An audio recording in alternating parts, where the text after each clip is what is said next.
What's up, bitches? Bitch ass motherfuckers. You guys are bitch. All right, I gotta stop doing that. Sorry. Just joking. Ain't no bitches here. Boom. Call-ins are up. Call-ins are up, bro. This won't be too long of a live, but fuck it. Ain't nobody up in this bitch though. Did the alert go out? It did. It did. All right. It's on. It is on.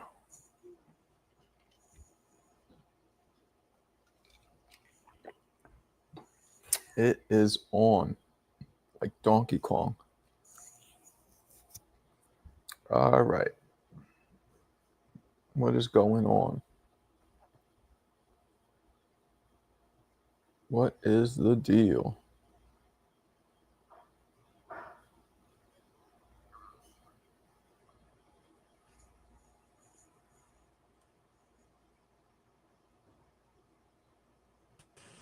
What up, Wave? What up, Marco? What up, Wave? What's cracking? Yo, you know what's crazy, Marco? Tell me. Man, Shane Mosley just had an exhibition fight like a couple days ago. Yo. He got his ass whooped, bro. I just heard. So I knew he was having the fight, but I didn't care, and I didn't realize when it was. And the fact that nobody gives a fuck, we didn't know about it. But I didn't know he got his ass whooped. Was it an actual? It wasn't a pro fight. It was an exhibition. Yeah, it was an exhibition. Yeah, he lost, man. If you go on like Wikipedia, you look at his record, he lost, man. He fought like a dude like that probably, bro. Well, if it's an exhibition, it's no winner or losers. Yeah, but it says lost, man. It says he lost. Devin Haney was talking about it because, you know, Shane Mosley was doing interviews like shitting on Devin Haney. So Devin Haney, that's how I found out, because Devin Haney was clowning him on Twitter about it. Oh, man. Yeah, I interviewed him. I worked one of his first celebrity boxing match. Maybe it was like 6-7 months ago. I worked that one. He did it in Atlantic City, and they were going light. He fought a dude who couldn't fight, but shit, and a dude way heavier than him too. But he looked good when I saw him. He looked good when I saw him. Fuck. Yeah, I didn't actually watch the fight though. I'm gonna watch the fight today. I'm gonna check it out. These guys, like, I love Shane, but these guys, they should stop. They should really stop. But it's like, when you ever been in the ring before, Wavy? No. So you ever played any sports in front of people? Like, you ever played anything? Yeah, I played baseball and basketball. Like what, on like your high school team or something like that? Yeah, like no serious stuff. Like, just like, So not even high school, like community basketball. So you have, okay, well, I guess have you ever done anything where you have, more than a few hundred people watching you live? You ever do something like that? Yeah. So that, and even if you haven't, the feeling that gives you when you have hundreds or thousands, and in a lot of cases millions of people watching is insane. So I feel like a lot of these guys are addicted to that feeling. Yeah. You know what I mean? And they can't let it go. Yeah, because you get that adrenaline. Right. Exactly. Crazy. I was thinking he was doing it like for the money. Yeah. Shit. I don't know. Maybe he might need the money. Who the fuck? I mean, he made so much money in his life, but so did Floyd. You know my thoughts on Floyd, but Shane isn't out there, flaunting his fleet of Rolls Royces. You know what I'm saying? Like, Shane doesn't seem to live the same life. Let me see. I'm gonna look at it. What do you think Shane made? I'm gonna say he must have made at least 20 or 30 million in his career. Yeah, I know he made a lot fighting Floyd. Let's see. How much money did Shane Mosley make in his boxing career? I'm gonna say 30 million, maybe more. Come on, ChatGPT. 90 million over his career. 90. So versus Mayweather, he made 6 million. which is 15 years ago. But that shit goes that 90. That's still fighters keep about 30% of their check. I don't know if you know that. No, I didn't know that. Yeah, 30% when you include taxes, which is like whatever, and then the trainers, the managers, or promoters.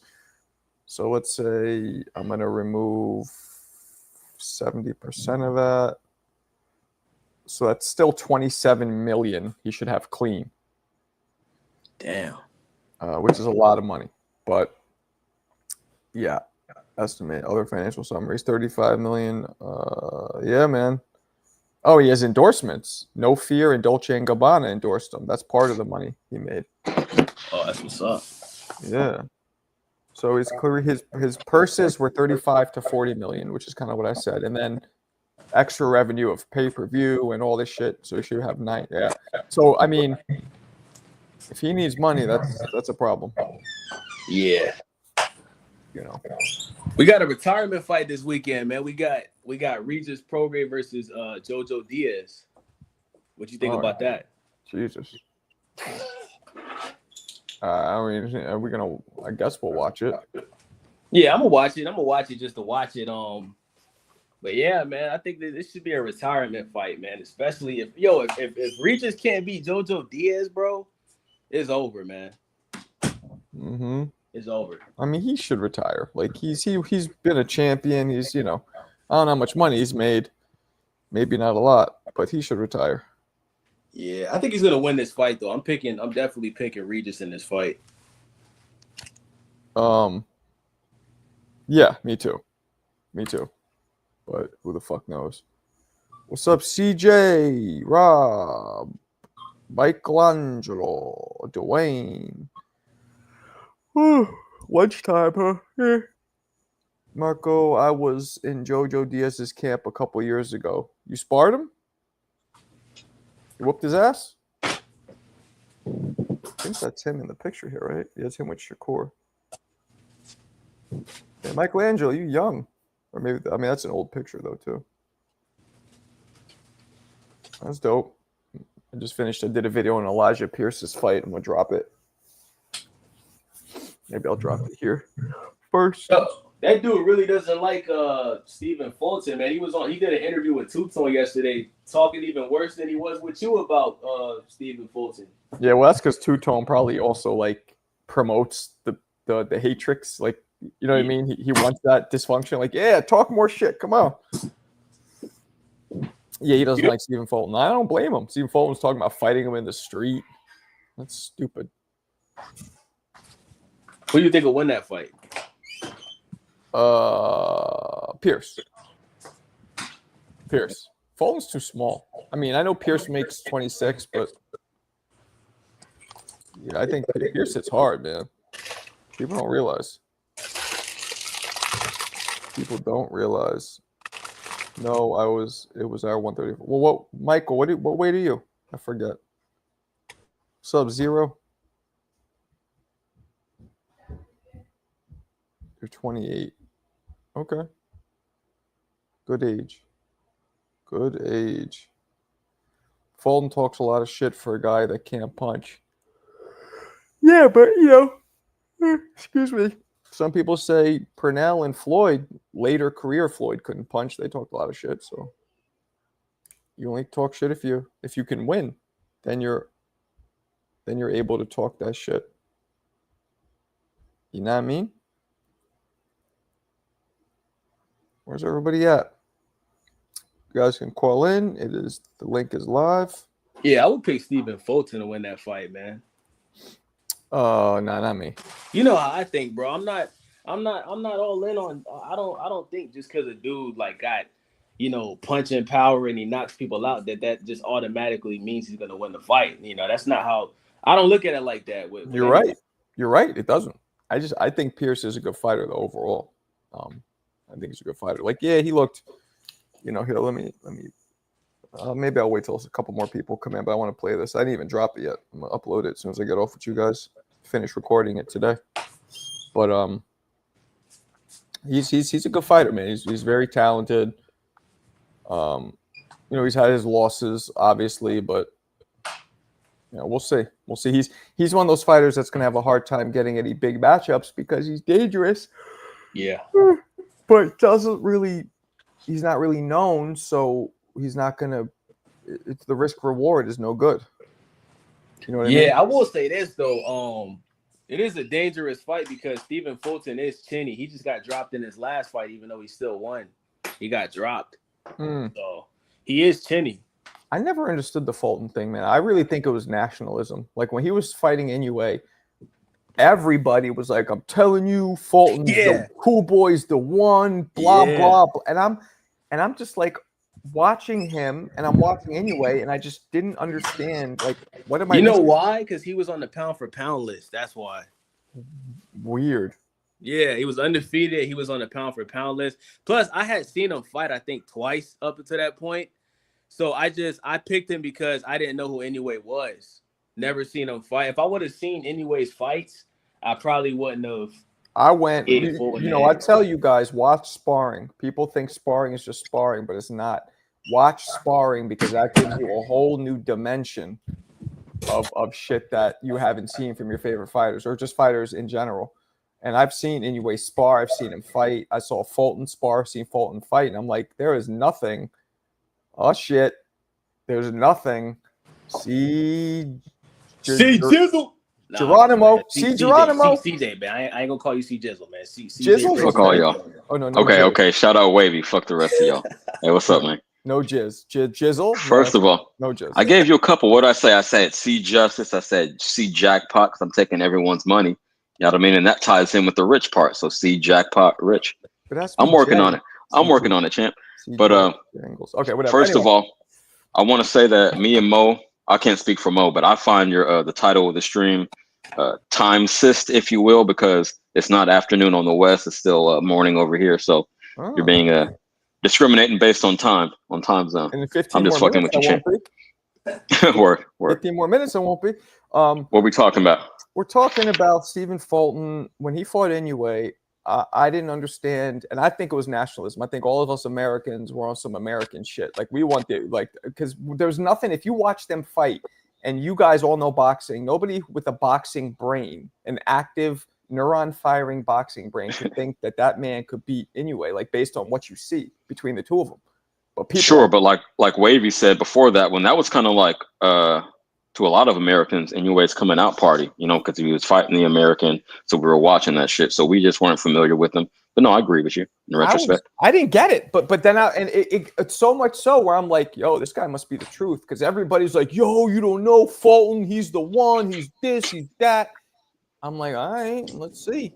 I don't see it, but I didn't really see it with Keyshawn, and so far he's proven me wrong. So maybe it's one of those. Well, Marco, you have to understand, Marco, that there's a fascination with a certain demographic of boxing fans where unless you fight like the quote unquote trope of a slick black fighter, that you're not like legit. Mm-hmm. So like every quote unquote slick black fighter is somehow or another like a stand-in for a Floyd Mayweather or whatever. So unless you're able to do that, which a lot of people regard as like the best style or the most dominant style. So I think it's less nationalism and more of like a cultural thing. And also there was a lot of other stuff around that, remember? Because there were let me camp just put out something about like the raps and all that other stuff. Let me say real quick, you're dropping knowledge. I like that a lot. That is absolutely true. It's funny. I just did the Elijah Pierce video. I'm gonna drop it, but the other dude, the Filipino, was the slick back black fighter in that fight. He was like fucking. It's funny. I remember thinking, I'm like, damn, this like when we watched Katie Taylor, she was a slick black fighter in that fight. Like, why we got to put black in it? Let these people be their own race and nationalities. They are not black. A Filipino and a white girl. I'm just saying black. That's what most. I reject your deposit. I'm saying that's what most says. That's what most. Yo, Mo. That's the trope. That's the trope. I want you to lay this shit out because. And I'll say this. I'll come out and say it. I'll come out and say it and say it's black fans that propagate that trope, which I think that's unfair. Well, again, I knew what you were implying, so I wanted you to unpack it a little bit more because I don't operate like that. You really think that every time people see a defensively responsible fighter, they're like, oh, that's the next Floyd? I don't see that, champ. No, they did it with Shakur. They did it with Devin. They did it with Broner. There is an American style of fighting, which tends to be a certain style. And let's be real, the majority of heavy fighters in America are probably black, right? So maybe that's where it comes from. But that doesn't mean it have to be.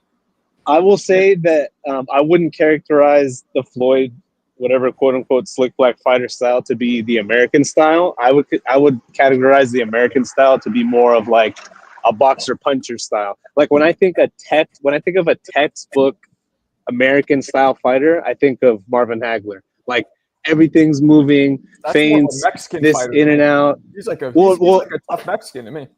Well, no, if you go back and watch the film, what I mean is it's characterized by a lot of movement, where it's closer to more like dancing than just straight up fighting, and that's kind of a style that doesn't exist anymore. I don't see Hagler like that. I was just watching Sugar Ray. Marvin would move like this. He would do more of this, right? Whereas like the slick black fighters are doing this kind of, not black, whatever. Slick fighters are doing this kind of shit. So it's a different movement. Like Mexicans, a lot of Mexicans come in. Tyson came in. True. Let me say this real quick. I was just watching Sugar Ray Hagler last night, and Sugar Ray was the one moving. Yeah, Hagler was just dipping in, trying to find his openings, and he finally found his range later on. But no, I wouldn't say Hagler is the best example. I'll think about it. Who I think is a prototypical American style. Well, I'll give you an example, CJ. Since you're talking about watching film, go watch Marvin Hagler fight. Go watch him fight Wilfred Scipion. No, Wilfred Scipion, and that is peak American style. So like even back then, when you see a fighter fighting like that, that's American style fighting. Like everything's moving, arm feints, head feints, dipping, dodging, using foot feints. That's Ali. Exactly. That was prototypical. Even like prototypical. If you ever watched Eddie Murphy when he'd play around fake boxing, he did an Ali impression. That's what he would always do.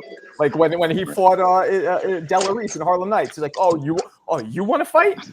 You want to fight?" And he starts like, "Oh, I didn't know I was that fast, you bitch." And he was doing Muhammad Ali. That's what he was doing. He said Della Reese. Okay. Remember that? You brought it back. I do. People with garbage cans. Hey, that is an interesting point that Mo's making, because like after Zayas' performance, they're calling him the Puerto Rican Devin Haney, which I think is hilarious, bro. Like, hell no. Not in a good way.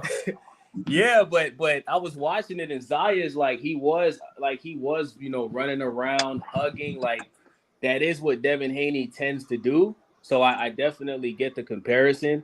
But with the Stephen Fulton thing, I think it was more so just familiarity. I think Fulton at that point was just more proven. He was on the pound for pound list.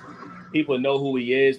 Was he really? I got to go back and look at that, because I mean, you might be right. I'm not saying you're wrong, but I didn't know that. Yeah, he was definitely on the pound for pound list at the time, and in America as a whole, I think people just knew who he was. People didn't really know who Anyway was at the time. I don't think it was because they looked at Fulton. Well, they did look at Fulton as a slick black fighter, but I think it's more so familiarity as to why they picked him to win. Let me ask you something for clarification. So basically, Inoue took Fulton's spot on the pound for pound. Is that what you're telling me? Not the same position, but his spot on the list. Wait, say that again. I didn't hear you. Say it again. You saying Inoue took Fulton's spot on the pound for pound list? Like it swapped him out? I guess so. Yeah, definitely. Matter of fact, and this is one of the few times I don't agree with the Messiah. Y'all must have forgot. Y'all must have forgot. Y'all must have forgot. About it loops. He recently said that Floyd didn't fight any black fighters in their prime. Oh, I saw that today. Now you guys know I love Roy, but to me now he's reaching. He's trying to shit. That's some hate. He's trying some to sauce on it. And of course they got a little thing going. So what do you expect him to do? But he's reaching. Well, name the black fighters, Marco. Name the black fighters in their prime that he fought. Since Roy's wrong. I'll throw one out there. Zab was still in his prime. Corley. Yep. There's two. So is that enough? I mean, of course he fought black fighters. But let me rephrase. He said legendary black fighters in their prime. That's what he said. So he might be right, but still, that's reaching, because you could take anybody's record, and if you put the right criteria to anybody's record, you could make it look shitty or exclude somebody. You know what, Marco? It's funny that you say that because I would say that people take Floyd's record and do the exact polar opposite. They change all of the criteria solely to benefit his reputation. So you think his record isn't that good? You're saying? I've never in my life ever heard anybody talk about Marvin Hagler or Roberto Duran or any of the all-time greats of the history of the sport and say, oh, well, they fought such and such champion, and they fought 20 champions. And I'm like, no, they didn't. You mean the guy who had the belt, who had one belt like 5 years before Floyd fought him? But I've never, like, it's all these bullshit-ass Sports Center, phony-ass statistics that are puffed up and made I'm not understanding where you're going with this. Reputation. You're saying that Floyd's record isn't that good, or you saying? No, you know why most saying that. So what I'm saying is that. So listen to what you just said. No. What Marco said was, look, you could change the criteria to shit on anybody's resume. Easy. And I'm saying, the people do the exact opposite with Floyd's, where they go out of their way to give him grace of all these other things, like. Who cares if he fought Manny Pacquiao? Was he champ when he fought him? Who cares if he fought De La Hoya? Was he champ? Well, you know what I mean? I get what you're saying, but when you take the fact that he has a 50-0, which nobody has, and the fact that he did beat the most former champions ever, that's something that's just there and nobody's done. So that's a good. Those are very good arguments for saying he's like number one pound for pound. I'm just saying that people use other criteria that I think is just kind of like bullshit to boost. Like, he's already a great fighter. You don't have to do that. He's already a great fighter. Like, that's undeniable. But the problem is too, like, you can't fight every great fighter in their prime the way boxing is now, because fights are every 6 months to a year, and so much happens in that time, and you can only fight one fighter a year. It's how that works. So 3-4 years down the line, now these dudes are fucking old or they already lost. Y'all know Floyd is far from my number one, but let me reiterate Marco said something Marco has said previously, rather, that it matters who you beat, not who is the champ at the time. So for you to specifically bring up Pacquiao and De La Hoya and say, oh, they weren't champs when he fought them, that's kind of because they're both Hall of Famers, right? So it doesn't take away from the victories. They were still dangerous at the time. They might have not been at their peak, but they were still pretty fucking close. Maybe. Okay, I'll give you an example. Okay, so is Ugas a great fighter because he beat Manny Pacquiao like 4 years ago? No. Is he an all-time great? No. Okay, then that's my point. At that time, he was older. But see how it becomes a slippery slope. So I completely disagree with Marco. I think we have to have something to stand on. If you have a title and you're the champion, that means you're the best in the division. About that, the champion makes the title. I just totally disagree with you about that. If you have the title, so you're riding with Yayan then, right? Because Broner was 4 division champion, so he was the man. Wait, when did I say the champion makes the title? Fuck you. That's just what CJ said. Fuck your argument. That's just what CJ said. You just said you disagree with me that the champion. I didn't say that. No, you said CJ before that it matters more who you beat than who had the title. You feel me? Well, yeah, of course it does, because people can get titles that aren't that good. It happens. Right. No? I mean, I know Mo wants Mo Brains, being the brainiac, wants an objective criteria, but it's not that cut and dry. You can't just say, oh, he had the belt, he was the best. I mean, politics, all kind of circumstances come into this shit. What you're saying, Mo? I don't believe he was. Folks getting elevated and shit, because you get elevated doesn't make you the man in the division. Well, okay, but my argument is that you don't have to be the best. Okay, contests are decided on one given night. So on one given night, Buster Douglas was better than Mike Tyson. He just was. He beat him. That's, and he's the champion now. So we have to treat him like the champion, the guy who beat Mike Tyson then. That doesn't mean he's going to be great after that. I mean, we see a lot of fighters go into a fight and they come out, they lose their prime. They lose a lot of themselves in there. Does that mean that, Arturo Gatti was always a shitty fighter because he went through 3 wars with Mickey Ward? No, he was a good fighter before that, but he left himself in the ring with those 3 fights. So what I'm saying is that we have to have something to stand on. Otherwise, we're just arguing endlessly and we make this too subjective. So my argument is simply that the rankings are the rankings that we go by. The titles are the titles we go by, because that's what we have to go. And we don't have anything else. Like, otherwise, it's just all subjective. It's too subjective. Well, unfortunately, there is no objective criteria. I know that sucks. It's not like nice to organize in your brain into neat little boxes, but you just kind of backed up my point that yeah, Gotti was the man, and then he went through some wars and he, slid down the ladder. So that means again, it's subjective to say he was a great before then. You can't. I don't know, man. I can't do it based on belts. I need another argument. And in my mind, it there's wasn't like four subjective arguments. because he won titles before that, and then he didn't after that. You know what I'm saying? So I feel you, but in my mind, it cared needs more to be about like money than multi-layered. It can't just be one thing, belts or just eye test, or just the undefeated record. It has to be multiple layers, and that's how you kind of organize it. And it has to be multiple victories. You can't have one big victory and be considered great. You have to have multiple victories. Like he brought up Buster, and then he fell the fuck off. Buster, unfortunately, I don't think he had any. Yeah, he was about to win the title against Tony Tucker when he fucking quit. So I think Tyson might be his only big victory. Yeah. You know what I mean? We got to give credit to Floyd because, a lot of people think he lost the first fight to Maidana, so he gave him a rematch and beat him more decisively the second time. Castillo, he lost the first fight too. But yeah, and he did the same thing. He did the same thing with Castillo. Yeah. I respect the rematch.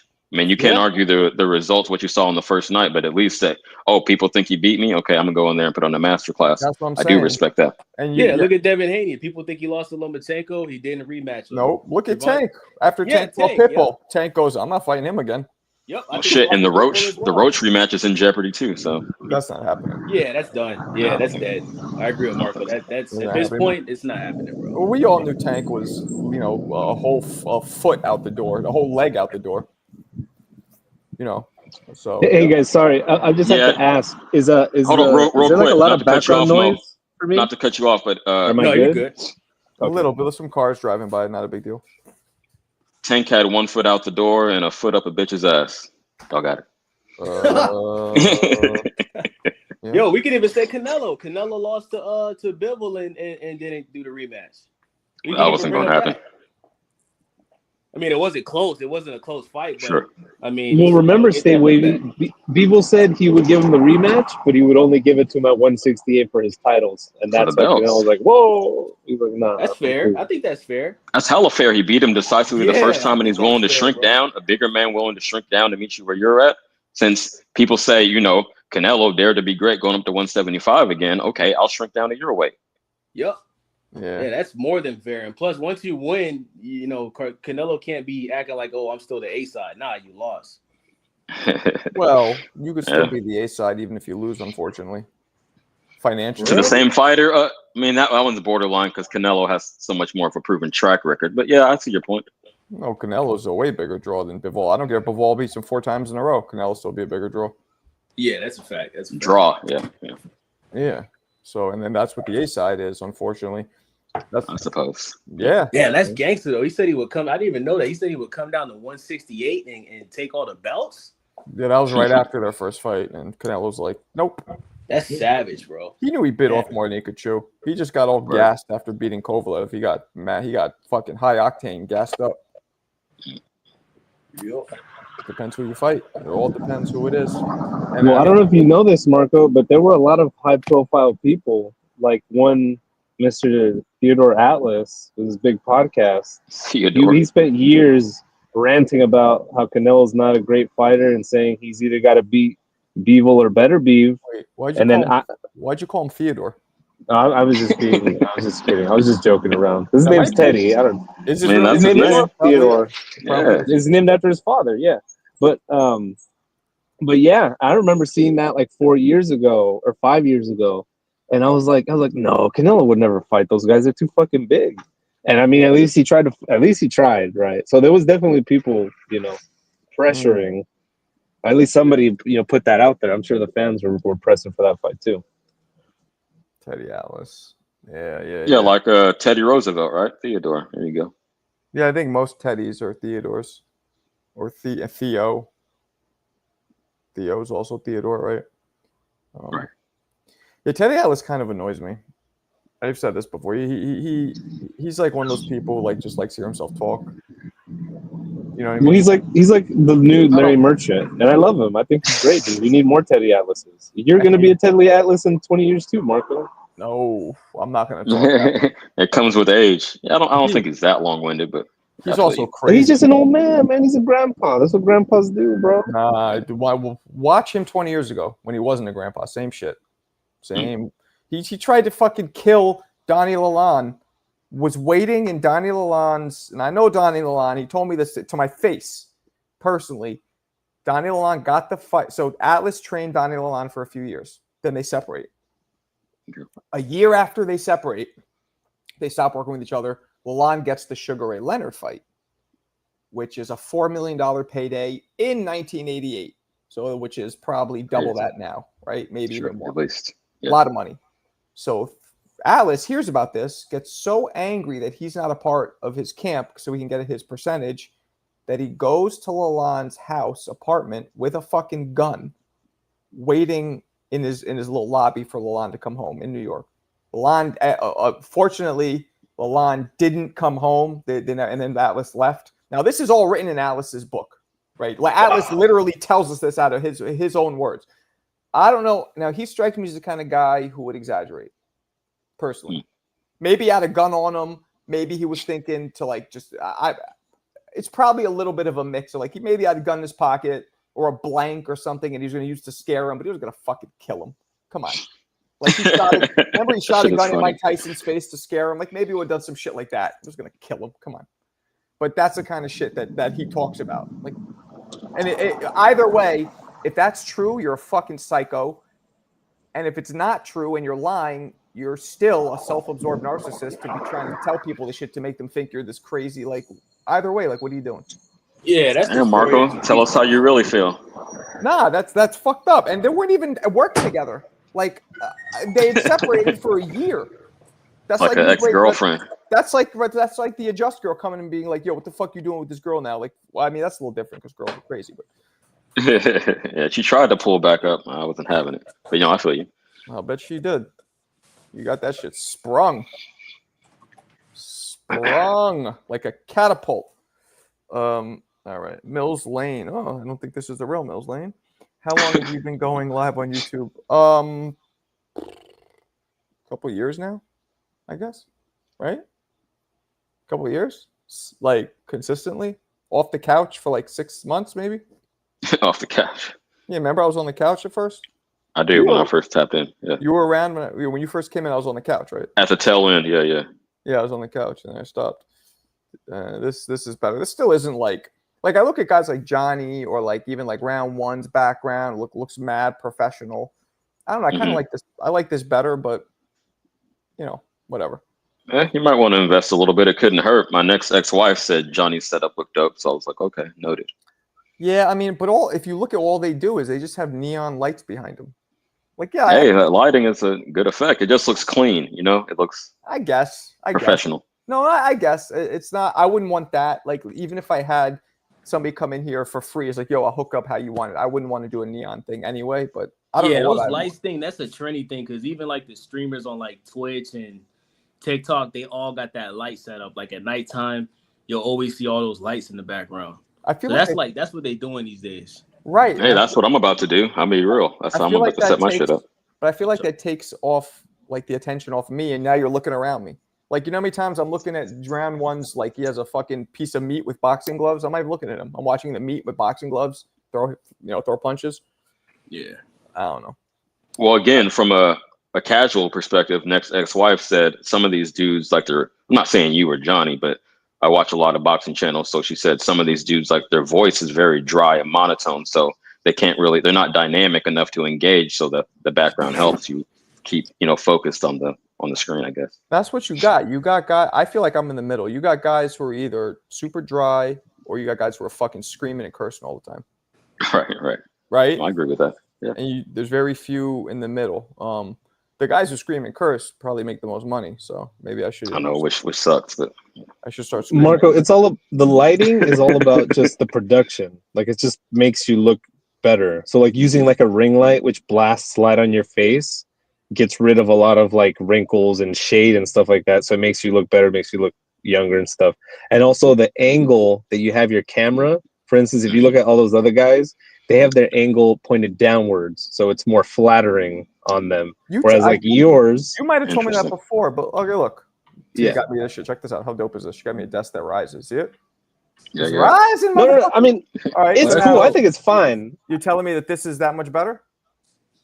What the fuck's the difference, really? Look, I'll even go. I don't know how much higher. Well, it just looks more flattering because of the way the light hits your face. Okay, so is this really that much better? I'm asking. Well, that's simply just what's most common. So when people see someone who doesn't do it very common, it makes it look like, oh, this guy's like not right. like all the other streamers or whatever. But also, I'm just giving you, my laptop's up here now, so I'd have to have my hands all the way up here if it's this high. But I get what people do. They actually mount the camera. They don't mount. I just raise the whole desk.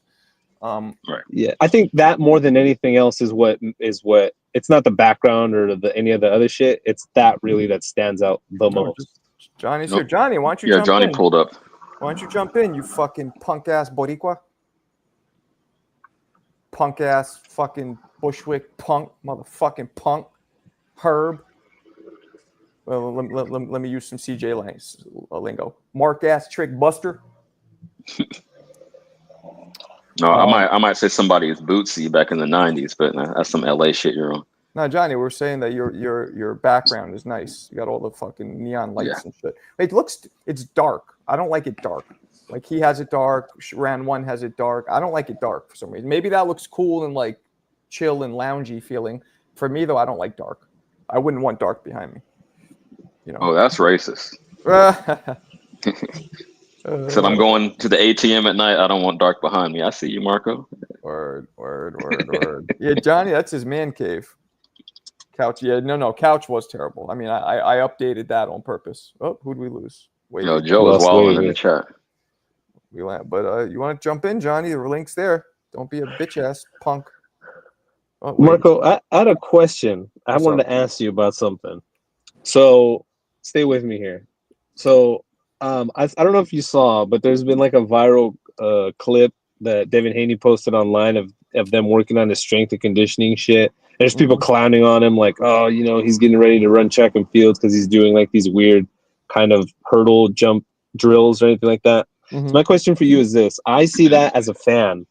I see him doing those like drills and I think to myself, how is this making him a better boxer? So from your experience, because you came from that Kevin Rooney school, which is like super old school, right? He came from that Customato lineage. What is the kind of strength and conditioning stuff that that you saw from him doing with like pros? Because I know you were an amateur at the time, but like I'm sure you saw him working with pros and stuff. Yeah, so I'm working with Vinny Pazienza, my man Jeremy, of course, tons of pros. So like, what was the strength and conditioning? Well, so for Jeremy, stuff they used to do back then, he didn't. So for Jeremy, he got taken over by the same team who ran Tommy Morrison, and who ran Mike Tyson, which is Steve Lott, Bill Caton, and Jacobs, who ended up passing away. So it was really Steve Lott and Bill Caton. He got taken over by them. They were the money. So they hired a nutritionist for Jeremy and a conditioning coach and all that. But the other guys, they didn't really do much of that stuff. It was mostly just all the different kinds of bags, running and sparring, and jump rope. The slip bag there. He had that slip bag that that's it. Yo, Mo, let me ask you, because I haven't seen that Haney footage. You like actual hurdles on a track or like box jumps? What exactly is he getting into? I don't know, and I'm sure there's a benefit for that, right? But if you ask me, and that's the problem, like sparring is the only way to really get good, but then you risk the damage. That's why I would implement light head sparring, heavy body sparring. Why not? Do that more frequently. Light head, heavy body. That's how you get better. Do people tend to follow those rules though, or just like you get tagged, you're like, fuck this dude, I'm gonna go heavy to the head? Yes. Generally, if both people, you always rise up to the level of your opponent. So you start at that way, and if somebody hits you hard, you hit them hard back. If they hit you in the nuts, you hit them in the nuts back. Right. You know what I'm saying? So yeah, they generally do. Generally. Especially if they're at the same level. Like I would get guys go hard on me. Wow, that just sounded super gay. But because I was first a white boy, but two in more when I was less experienced. But I had the speed and the power to tap them, and they would just get embarrassed. I see. So would start. Now they'd stop working with me, and they would just start flailing away, swinging those Thor's hammers at me. See, if I was Haney, I would be cautious of that. It's yo. like I got a big name. People want to leak sparring footage nowadays. This dude's gonna, I'm going in there like you said, light to the head, heavy to the body. They might just want to embarrass me, and I'm trying to just get some work in. Tio, just Marco, don't do that. White boys were respected in the gym. All right, who the fuck is this? How the fuck? You are a fucking child. How do you know what white boys were respected in the 80s and 90s gyms, especially in gyms in inner cities where there's almost none of us? No, they were not. No, unless if they prove themselves, yes. I'm talking about when they first saw me before I started throwing punches, just looking at me. No, we were not respected. Matter of fact, they were looked at as they say today, food. So that's bullshit. But once they saw me, yeah, then they did. Of course. The Rodney Dangerfield of the gym. I feel you. What'd you say? What were you saying before that though, CJ? Oh shit, I don't know. I lost my train of thought. Look at how he was asking me about that. Talking he was asking about, me about Haney. the footage. Alberto. Yeah, Haney, I don't know people want to put up footage. Real quick, let me finish my point since he asked. If I was Haney, I'd be cautious of someone trying to get a name off of me with sparring footage. I mean, and they might go too hard. You feel me? Because you said the ego gets involved, or when you get tagged, you're like, well, fuck this. Did you see Teofimo release Shakur's sparring footage? Teofimo pussy. Teofimo pussy. No, I didn't. He released. Yeah, it was like a 20-second clip, and then Shakur goes, "Yeah, that's the best you could put out. I dare you to drop the whole footage," which makes me think. Because even what Teofimo dropped, it wasn't like he was whooping his ass. It was kind of just like nothing going on. J-Bone Capone. What up? What's going on, y'all? Wait, you're at the Salute, Motel 6? Johnny's at the Motel 6. He's in his office. I'm in my office, yeah. Oh, that's your office? Oh, I thought you the man cave. That's different. Man cave is the man cave where you do the podcasting? So the man cave realistically is the garage. When I first started doing the show, I was doing it in the garage because I got a pool table in there. I got a couple of arcade machines, and the background looks really, really nice, right? It's lit up with all the neon stuff like you guys were talking about. Where I do it now is basically another room in the house that I set up where I got a giant screen TV. I got another TV on the side. I got movie theater seats. So that's kind of like where we go and we watch movies, and that's where I watch the fights at. Flexing right now. I go into there. Yeah, you got a 6-bedroom house. I see you, Johnny. How big is this fucking house? My house is we got 4 bedrooms. But you have no kids there now, right? No. That's what it is. Kids are all gone. We got 4 bedrooms, 2 baths, and my daughter's room is pretty much empty because she doesn't live with me now. She's in college. Oh. Yeah. She lives with my with my ex-wife. Because I have a child with my ex-wife, not my current wife. I didn't know that. I didn't know you had to tell her to adjust. Hey, sometimes. Nah. She's got her own room here, but it's pretty much empty. So one room is my office, and we also have we have this thing here which we never use. What do we call this? The Peloton, the bike. Yeah. So when my wife used to use it, she'll come in here. That's way too expensive not to use. You better, that's an adjustment she got to make. I'm sorry. That's why you moved to Florida, right? You got a house like that in Brooklyn. It should be like $10 million. That size, probably. That's a different story right there. Like, are we gonna invest in that? Are you gonna use that? Yeah. We're gonna use it. Here we are all these years later, and the shit collects dust. I used to use it actually, but I just don't have the time for it, man. And but it's actually pretty cool. But anyway, so desk in here, set up in here for work, Peloton, some workout stuff when we do work out. And in my daughter's room, we got that room which I do my shows out of, and I hang out in there. And then obviously the master bedroom. That's what my wife works out of because she works from home. Damn. All right. And it's just me and her. It's just me and her. How long you been with your current wife for? We'll be married in February for 17 years. Oh, wow. Okay. And next May we'll make 20 years that we've been together, but married 17 years. Yeah, that's dope. Gotcha. We just hit 23 years, me and Tia. Yeah, no, man. Congrats to y'all. I was married before, obviously, and I have a daughter from my ex-wife. But second time's a charm. And your wife has kids from somebody else? No. We don't have kids together. No, Okay. she doesn't have kids. So basically, my daughter from my ex-wife. You just got one daughter. Okay. Yeah, that's like my wife's daughter. So. And she's in her fucking college, so you're free. Well, you probably got to pay for the college, right? But other than that. Yeah. She's just. Well, actually, she'll be 23 next month. Tomorrow's my birthday. Oh, all right. Feliz cumpleaños. Feliz cumpleaños. Yeah. Yeah. So we're both Leos, but she'll be 23, and she's doing her thing, man. She's doing her thing. But yeah, the house is just me and my wife and the two small dogs. So my wife was the one that pushed me to do this channel. It's crazy. Oh yeah, what's up? Yeah. She's been pushing me for a while. Like, why don't you do that? Like, why don't you do this? Why don't you do that? I mean, you love to talk boxing. You love to talk sports. Get a YouTube channel. I'm like, all right, maybe one day. I don't know. So we went back and forth with this for like a couple years. And then, all work, no play. I was bored. I was like, I need a hobby. Let me give this a shot. I don't know if you know this, Johnny, but Alberto loves you.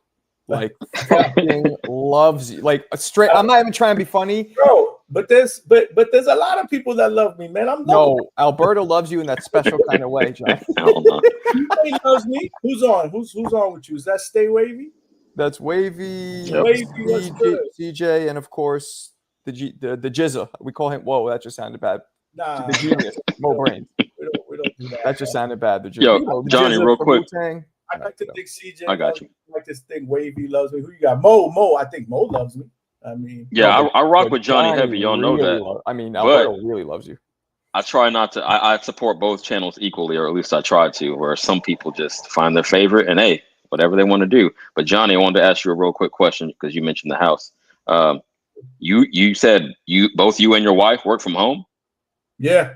So I work on one side of the house, on the other side. That's crazy, homie. That's too much time. I'm sorry. No, it's working for y'all. I'm saying for me personally. Me and Tia owned a business together for the last almost 20 years. So it's working together. That's a lot. Yeah. It works though because she has her areas that she handles and I had my areas. It's not like, you know what I mean? We're both busy. It's funny because we meet in the middle for lunch. She'll be cooking something up. So I'm like, oh, it's time to go to lunch. Let me go hit the kitchen or whatever. But other than that, I mean, she's doing her thing. I'm doing my thing. We'll see each other once the day is over. But, okay, that's cool. Yeah, as long as you're not all up under each other 24/7. That's what I'm trying to avoid. CJ's terrified. He might have to live with a girl again. He can't take it. In fact, CJ is kind of like weird because I have to find time, like with the show, right? Mm-hmm. So I'm doing what 3 nights during the weeknight. I'm doing Sunday nights, and you guys know they go 4, 5, sometimes 6 hours. Oh yeah. So Johnny's streams are eternal. I go to sleep, wake back up. Johnny's still streaming. I heard Marco talking shit the other day about me not coming on the show and blah blah blah. What did I say? What were you saying, man? Because word gets around. He said you forgot where you came from. He said forgot you all these additional followers. No. I'm putting extra sauce on. I'm too special because there's so many people, and I'm like, no, Marco. Wait, what'd I say? Look, what'd I say? I didn't hear that. You said something about what? I don't know. I think Johnny feels like he's not special enough or something because no, I didn't. Be him on the panel. It was something like that. It was something along those lines. Maybe I was joking. I didn't say that. If anything, I get jealous because these fucking dudes be diving over to you and leaving me. If anything, I'm like, if anything, yeah. Listen, man, everybody, we all love each other, bro. We all family at the end of the day. Alberto really loves you. Oh, anyway. Alberto really loves me. But yeah, man. So I say that to say that I'm spending so much time doing this shit. Then post-fight, I went post-fight live Saturday, 3:00 in the morning. Sunday at night, 5.5 hours. Every other night. So on Fridays, I'm like, you know what? That's wifey time. So we'll go out. Mine is Monday. Mine was yesterday. Yep. Yeah, they make us do it. Like, let's be real. Be real. If you didn't have to, wouldn't you just do a show anyway? If the wife didn't make you do it, be real. There you go. I don't know if it's that she's making them. It's just the way to keep the relationship healthy. You can't just. This is why you've chosen to remain single. Because no. I'm just saying it's a way to keep the relationship healthy. Don't make her force you to do it. Say, hey, baby, let's go do this. Yeah. Don't make it seem like your idea. You feel me? You got to keep the balance. After 20 years, I'm happy to say that all these years later, I've been with this lady for almost 20 years, and I love her just as much as when I first met her. like we still date like teenagers. We'll go out, we'll have a couple of drinks. You know, it's crazy, but you got to keep it. You know, you got to keep it like that. You know, Right. Word. Exactly. I'm not letting us get complacent just because we're getting old. Fuck that. I ain't trying to get old. Did you hear? I'd like you to read this right here. See, said Johnny, we got to meet in person. He wants to have a beer, bro. He wants to shake my hand. Why it all got to be like? No, he wants to. I wish we could all hook up one day, like somewhere, like at a fight. Yeah, we all live so far, though. You know what I'm saying? I know. How far are you from? How far are you from Fort Lauderdale? A couple hours. So I'm probably gonna be there soon. My brother-in-law lives there. Yeah, a couple hours. That's not bad. I think Ness lives he's a couple hours from there too, I believe. Yeah, well, it depends, right? Yeah, so I'm coming from the central. I just remember like I was there a year ago, and I was like, "Oh, Ness, where you live?" He sent me his address. I'm like, "I'm not fucking driving." That was like 2.5 hours. I'm like, "I'm not doing that." I think if I'm not mistaken, he sent me that. Yeah, his is probably like close to 2 hours for me too. Yeah, probably not even 2 hours. Yeah, like, I only had 4 or 5 days on this vacation. I am not spending a whole day driving all the way out there. Nah, it would be cool, man, if we would all be able to hook up like in person. Like it's funny because this whole social media thing, you see people's faces, is almost like you know them. You've been friends for years. Meanwhile, none of us have ever even met, right? Or even broke. Yeah, I know. That's a trip. Or gave each other the dap. Yeah, crazy, but I'm just saying this specifically. That's all. I'll leave it alone. I'll leave it alone. Shout out to Alberto, though, man. You know, again, and shout out to all of y'all that support the channel, man. You know, we working, man. We working, but it's a lot, Marco. It's a lot. That's why you don't see me as often. So don't feel neglected, bro. I'm not special. I don't care about being on the panel alone. I could be on the panel with 5 people. I said that? Yes. It was something along. Oh yeah. Roll the footage. Roll the footage. I didn't even mean it like an asshole. Like, I didn't take it in a bad way. I just was like, really, Marco? I don't know. Because it was. That's not my style, man. That's not my style. I don't take it. We boys. We all boys. You know the deal. But no, that's really what it's all about. But you know, I enjoy coming here talking shit with you guys. It's just during the day too. Like right now, I'm moonlighting. Like I should be working, but I'm like, you know, I'm gonna take a break for you guys because I haven't been on here for a long time. What time do you get off? 5? I usually work till about 5:30, 5:45 around there, and then I shut it down, and then I'll go take a walk or do whatever with the dogs, and then it's right back to get ready for you know, the evening because tonight I'll be on at 9 with what's his face, Milnicki. Yeah, from New Jersey, man. Vito's gonna be on tonight, and we got Tito Mercado on Thursday. I like him. All right. Nice. He's always a good interview because he's going to talk shit about everybody from 135 to 147 that he wants to beat up. So that's always a good interview, an entertaining interview. And then tomorrow, you know, we'll just we'll open it up. You know, we'll get some panel members. We'll talk some boxing shit, man. No better place to spend my birthday than with my people. There you go. Damn. Oh, that's what's up. You're not doing anything for your birthday? You going out? I mean, Wednesday. Yeah. What are we going to do on a Wednesday night? No, we're going to hang out this weekend. So it's not really any. This is the first weekend in like 3 weeks. It's not like multiple fucking cards. Like every week is like 2 or 3 cards on a Saturday. This one, I think, what do you got this weekend? Duarte and Sims, which I could just catch the playback on that. And you mean the highlights? No, I'll catch the play. Like I'll watch the highlights when I get home. We got a little more time than you right now, Marco, because of the kids thing. But real quick, I'm glad Johnny pulled up because I wanted to point out something I was thinking about the other night when you said those. You know, I know you were joking, but said whatever you said about people going over to Johnny's. I think a big factor is it just logistically. He goes live an hour earlier than you normally because again, you have the kids, he doesn't. So it's hard. It's going to be hard to pull people from a stream they're already on. No, yours when you start. You feel me? That's true. It's not necessarily playing favorites. It's just I'm already on this stream. Right, so. right. It's already started. Yeah, no, I get it. People split to go watch Marco. It is what it is. But I'm on so late they could come back. True. Right. That's only what I do. Really, I had to cut, and I think CJ, Alberto, you know, you guys have been on. I've had to cut. Like, yo, I'm tired because I got to get up in the morning too for work. Right.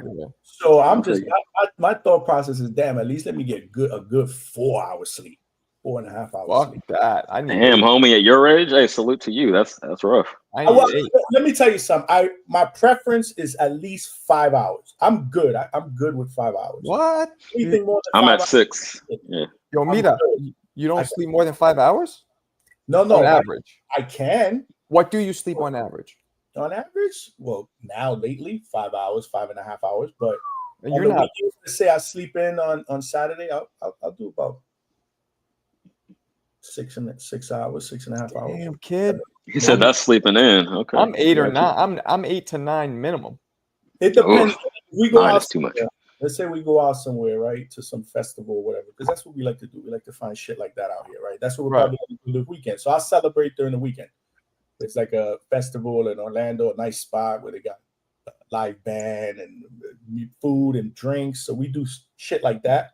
And I think it's Latin night or something. I don't know. But if I get home, like, I don't know, 1 o'clock in the morning, let's say, and I've had a few, right? And I don't go to bed till like 3, let's say, because I'm charged up. I'm not an early person, at least not anymore. I'll get up around 11. So what is that? 3? That's 8. 3 to 11. 7 hours? 8 hours almost. That's good. That's good. But that 5 and 6 shit, like that's, they say, and I'm not trying to like scare you, but that shortens the life expectancies when people don't sleep enough. I've heard the same thing. What's crazy? When I was young, like 20s, whatever, I was a sleeper. Now it's like, so maybe I overslept back in them days, and I can, I think sleep is directly. We gotta work, baby. We're sleeping, we gone. That's what I'm saying. I think lack of sleep is associated with stress or anxiety, or like when people have a lot going on and they, your mind's racing, that kind of shit. That's why most people can't sleep. Generally, that's true on average, but again, everyone's different. And if 5 or 6 works for him, and he's still able to, be productive as he is, and have time with the wifey, then that's what works. I mean, I think medicine says at people who sleep under 7 hours regularly show, I forgot what it was, some kind of a negative. Higher cortisol levels. That's it's something. It impacts them negatively. I forget what it was exactly. CJ. People that sleep less than 7 hours got the best hairlines in hell no.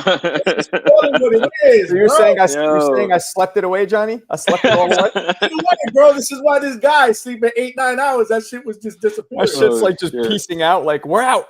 Yo, and it's funny, it's a myth what people say about hats. It is. No, I agree with that. You put on caps because I was growing up teenager. Yeah, I always had. You know what I heard though? I heard it might affect a little, but the second you take the hats off, it grows back. It's not a permanent thing. Interesting. My grandfather passed away with a full head of hair. Oh shit! Mine was like 90. Hair, so yeah. I should be okay if I could get rid of the little bit of the grays now that I'm growing. Oh, don't do that. Nope, write it out. Nope. Hell no, I'm not. You know what's funny? It's funny. The other day I hinted just to see what my wife said. And I was like, man, maybe I'll throw a little bit of that, whatever the barber got this. What she said? Don't even no. I love your hair the way it is, salt and pepper, whatever. I'm like, cool. See, as long as she's cool with it, I'm cool with it. Yeah, to the ladies, a mature man is more distinguished. Like it shows you got experience, and they like that. So yeah, I'm writing my shit out. I didn't give a fuck about the baldness until like 2 years ago. Just randomly, it started bothering me. I told you, I think it was a midlife crisis shit. It's randomly because I've been like this since my 30s, like it literally. And for some reason, it just started bothering me a little because I think I'm starting, with mortality. You start realizing, fuck, we're like our parents start dying, our aunts or uncles, like fuck, we're next. Yeah. I know that. Not, we got some time. Don't get me wrong, but you're probably right around that age where you're gonna start hitting that midlife shit. Oh, I'm right in the middle of it right now. Funny you should say. There you go. Mo and Wavy are like, what? You hit that midlife crisis, man. Just start a podcast. It's cheaper than going buy a car. Or therapy. That's what I'm doing, baby. Yeah. Give me like 2 weeks. I'm trying to get the lighting right. It's cheaper than going buy a sports car. What do those dudes do? They go and they indulge. Yeah. A convertible, get your my homie, hey, RIP, but my homie's dad, after his divorce, midlife crisis, got his ear pierced, and he was a white bald dude from New York. It was pretty funny, man. a lot. And I can never say I hit a midlife crisis, but I thought about doing a lot of shit different when I moved out here because I'm getting older. I thought about getting jet skis. Because that's cool. Everywhere you freaking look over here is a lake where I live at. There's like a ton of, with the town that I live at, it's called the city of Chain of Lakes. There's like 35 lakes. You know what it is? Damn. I don't like fishing, so I didn't want to take up fishing. I think that's too boring. I got 8. I can't sit out and fish. It's not for me. So I was thinking about jet skis, and I was like, man, maybe I could get a Harley. And I was like, nah, I don't want to do that. No, too dangerous. No, don't do that one. My wife was talking me out of that, but I was like, damn, I gotta do something like I don't know, something interesting. So look at what I ended up doing. Better than a Harley. Oh, that's what's up. Oh yeah. Way safer than a Harley. Talking about the shit you love with people, like it's crazy. Hey Johnny, let's spice it up, man. How do you feel about your Puerto Rican brethren?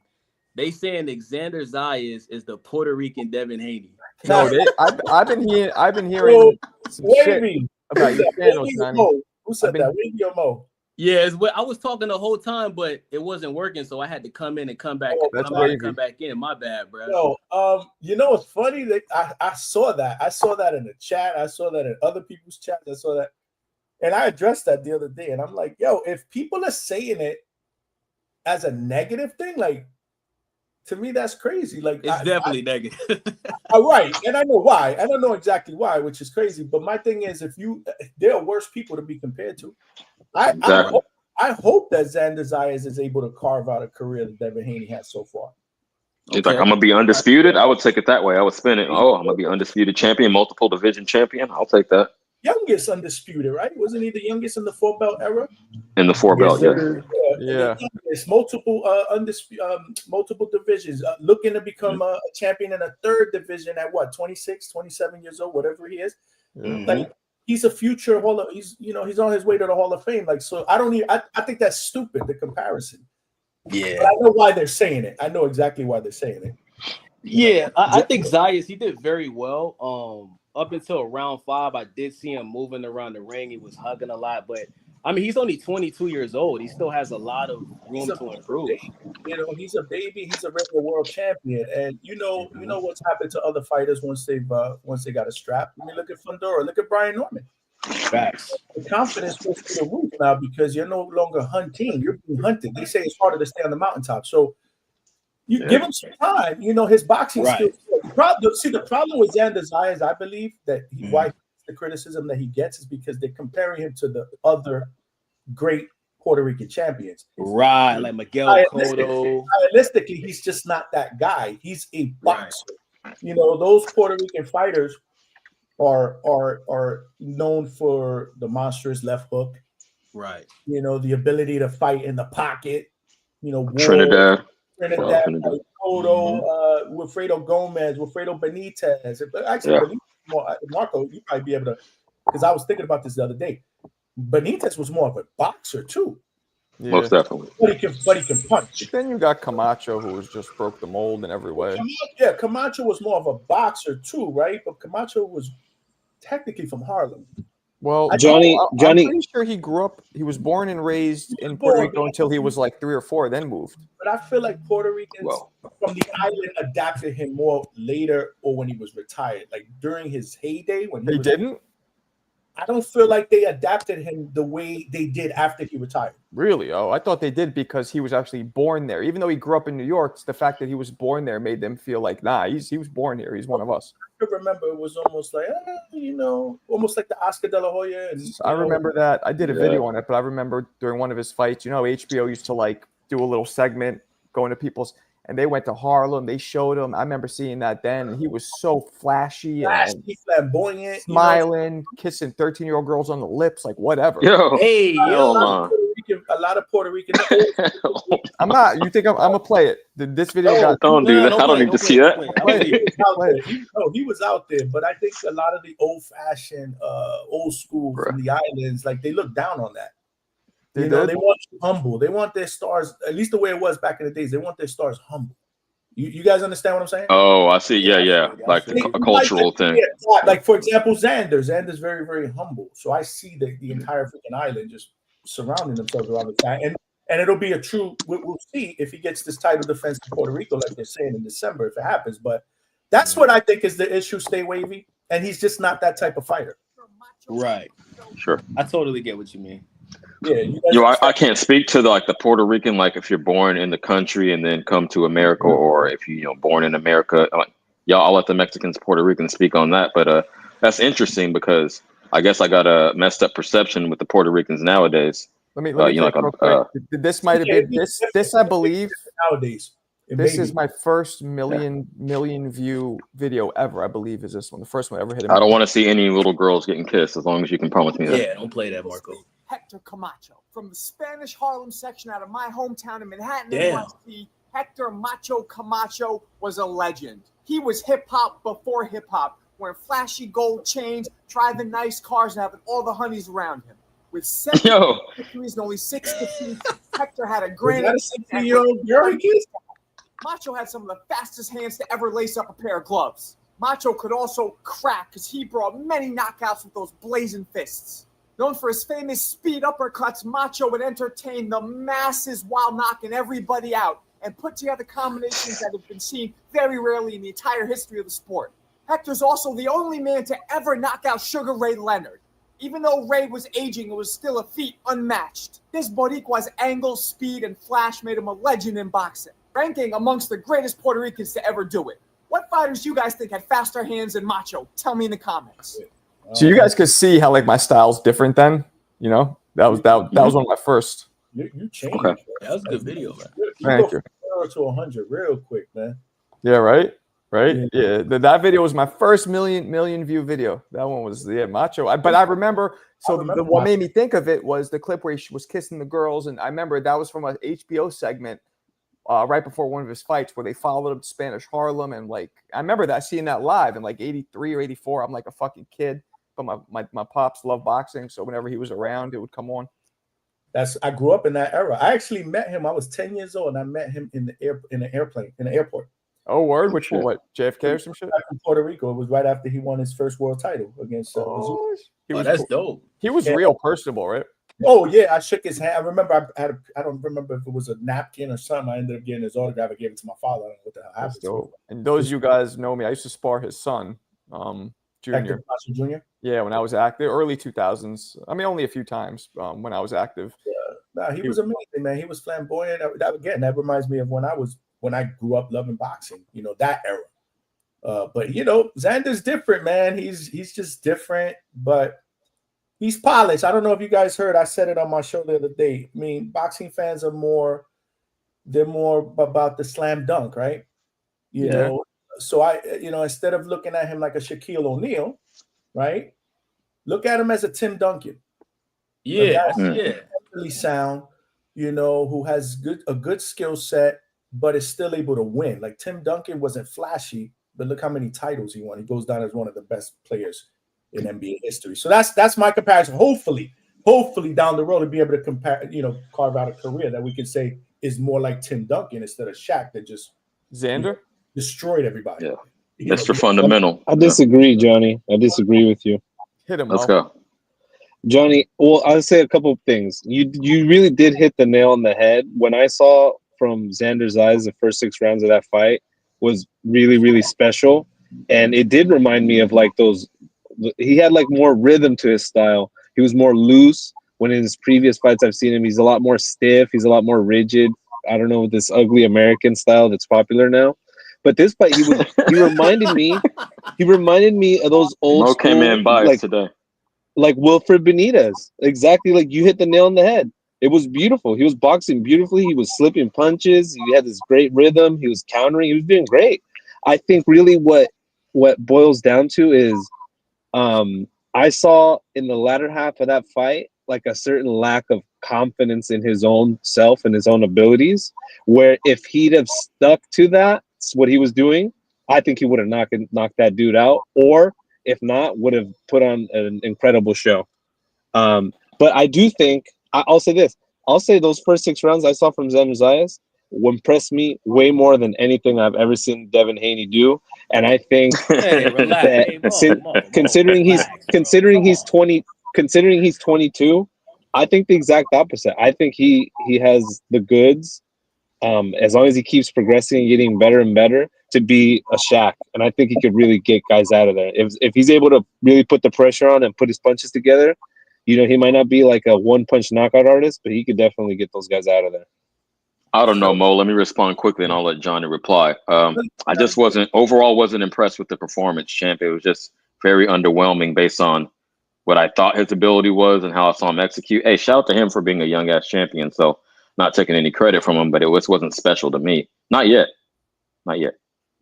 I'm not understanding how people are underwhelmed though, because at the end of the day, I don't think anybody had him knocking this guy out. Right? No. Going into this fight. No, Most of us had Xander winning by decision. You got a guy who upset Charles Conwell, who nobody thought would be able to do that. You got a guy that never been stopped before. And you also got a guy, I believe 3 of his losses, or 2 out of the 3 of his losses, were by split decision. Right? So he's usually in close competitive fights. This fight wasn't even close. He won 10 rounds to 2. He won 11 rounds to 1, I believe, on one judge's scorecard. So the one criticism I will say is true, like Mo Brains hit. I do feel that Xander needs to get better at putting it into a second gear, right? Because it almost like, yes, he was driving the car well. He was doing some good things well. He was outclassing this guy so much in the beginning of the fight that maybe he could have put in his second and third gear, and I believe that he stood on first gear or second. He did get hit a lot too, right? And you're talking about a guy in Chino Garcia that kept coming forward the entire fight. You know, he seemed like he was overwhelmed boxing-wise, but he wasn't giving up. He kept coming forward, kept trying to land that money punch. So, yes, the criticism, I believe, with Xander is, you have to find a way to put it in second gear. And no, you know what? I got to go for this because I got this guy outclassed. Even if I don't knock him out, let me do enough so maybe the referee can come and stop it. I also think that's the biggest criticism. But boxing wise, I mean, I thought he did well. I mean, first world title, 22 years old, against a guy that.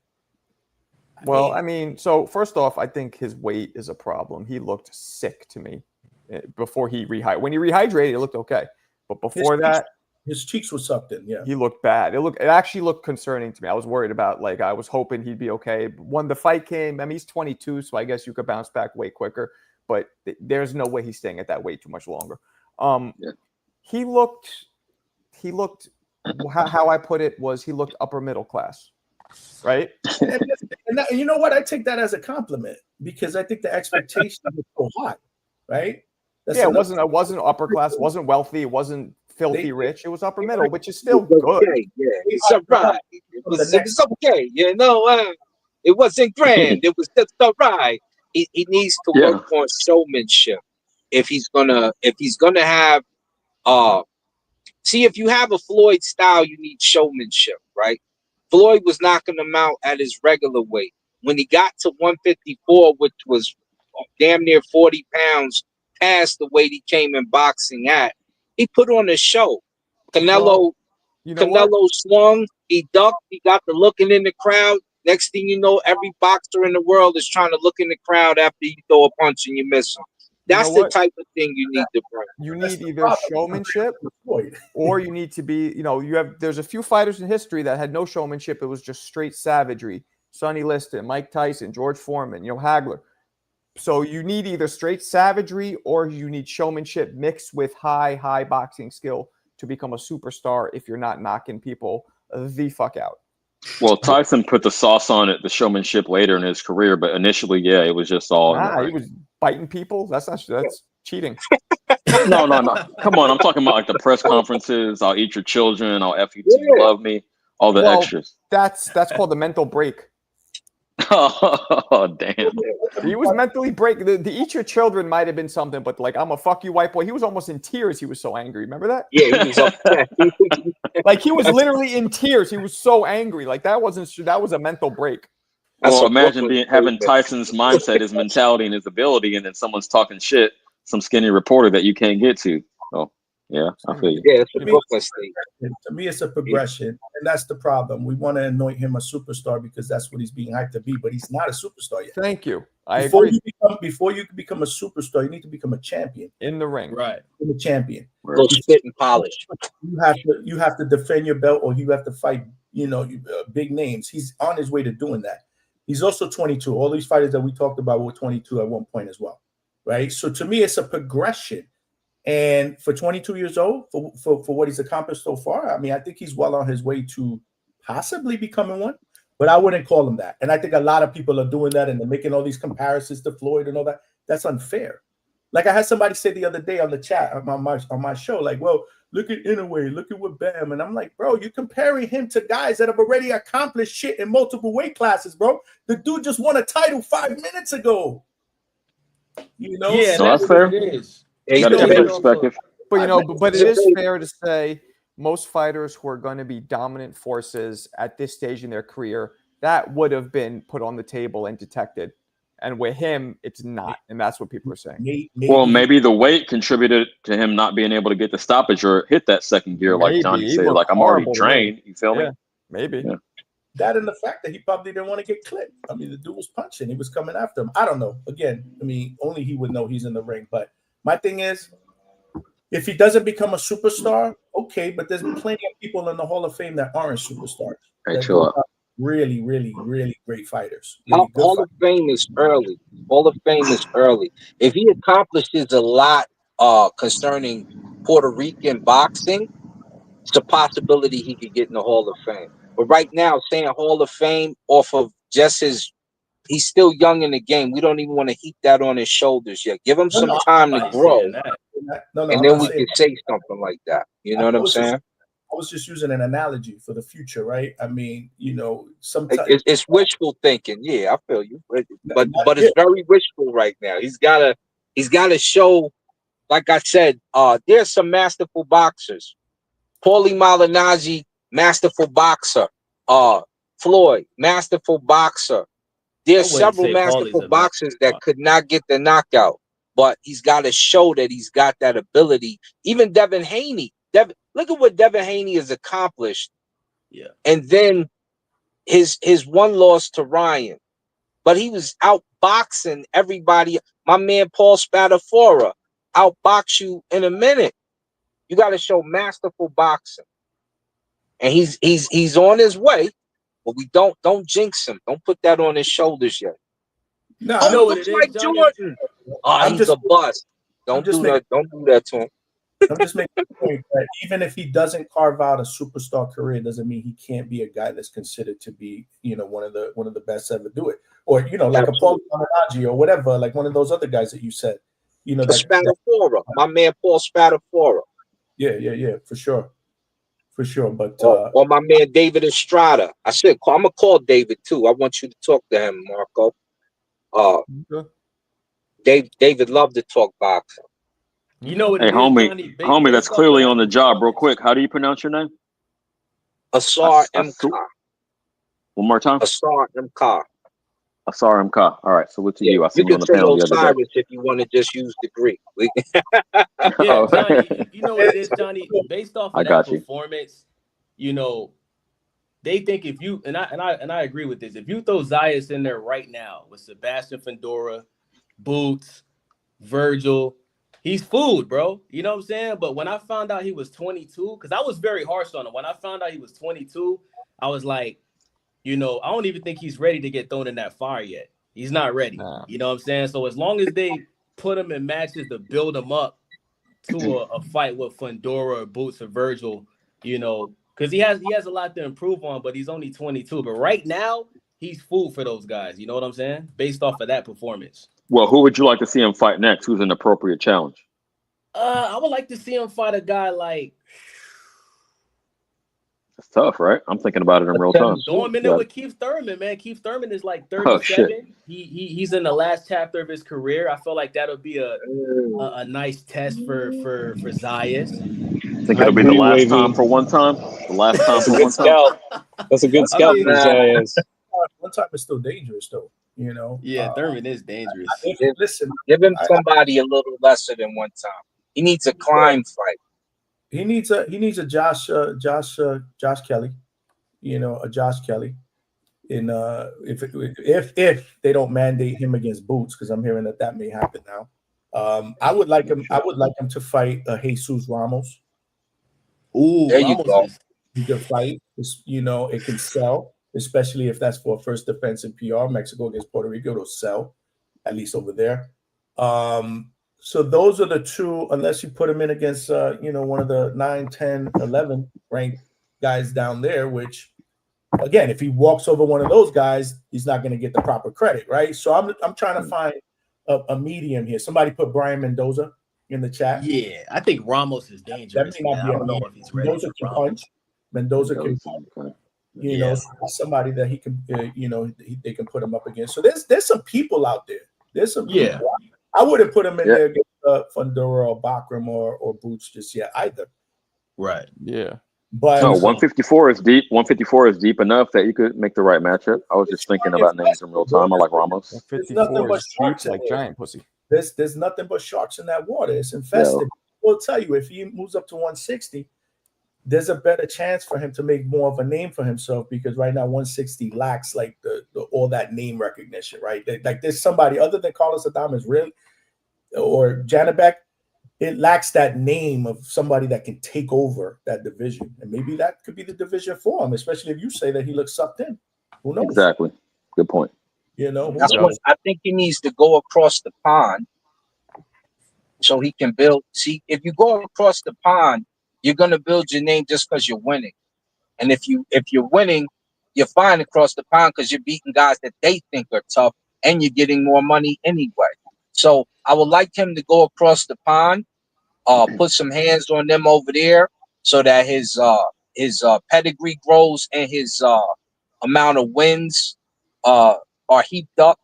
And then if you decide to take on a Boots or something that could be, a downfall for you for that night, then it means something, because look at his record though. He beat a bunch of nobodies, whatever. They were good in England. So, do it that way.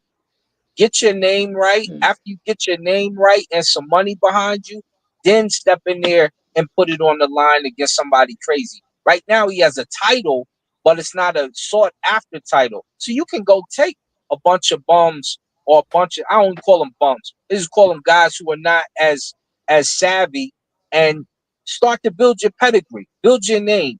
And once he has the name where Xander Zayas matches the people who are champions in his weight division, such as Terrence Crawford, et cetera, then it makes sense. Then you go fight a Danny Garcia who might be on the way out, or Keith Thurman after 4 more fights who may be on the way out.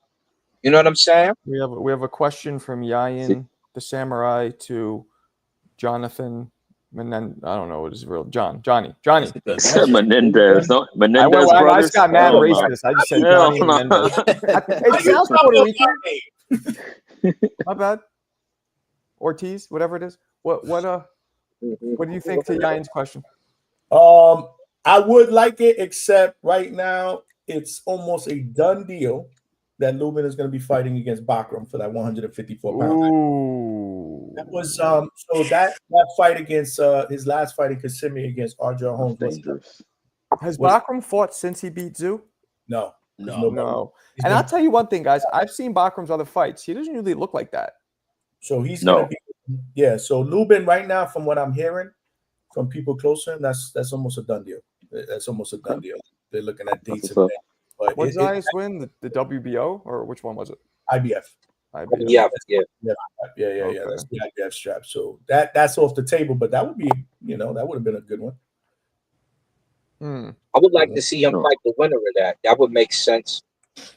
Yeah, give him a Puerto Rico a defense first, and then let him swim in the ocean, man. Right. If he feels he's ready, that's another thing. As us fans, I say it on my show all the time. We're quick to say, nah, he ain't. But if he thinks he is, let him swim, bro.